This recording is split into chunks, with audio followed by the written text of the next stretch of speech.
In a remote mountain valley, where the air was thin and the nights were filled with stars, there lived an old gardener named Leora. Her cottage sat at the edge of an ancient forest, surrounded by a garden that seemed ordinary, but held a secret.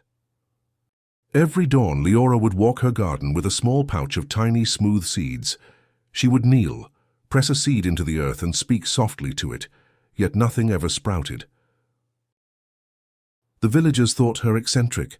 Children called her the gardener of nothing. One spring, a young architect named Kyle came to the valley, building a grand observatory to capture the stars. He believed everything worthwhile must be visible and celebrated.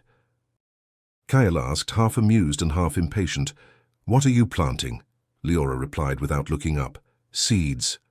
Kyle laughed lightly and said, "I see no plants there, not even weeds. You've been doing this for years, haven't you? What's the point?" Leora finally met his eyes and answered calmly, "The point is not always what grows above the ground." "Subscribe and sorry for disturb." Kale challenged her. "Show me one thing your invisible seeds have produced." Leora smiled faintly and said, "Stay until sunset, then walk through the garden alone."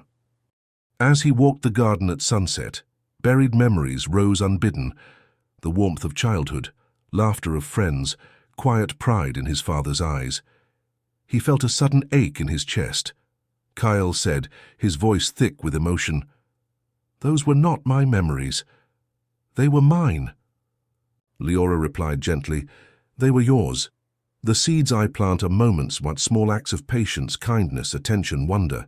They do not grow into trees or flowers. They grow into the quiet strength that holds a life together when everything else falls apart.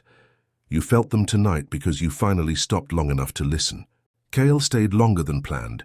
He helped tend the garden and slowly began to change. He redesigned the observatory with softer lines facing the valley.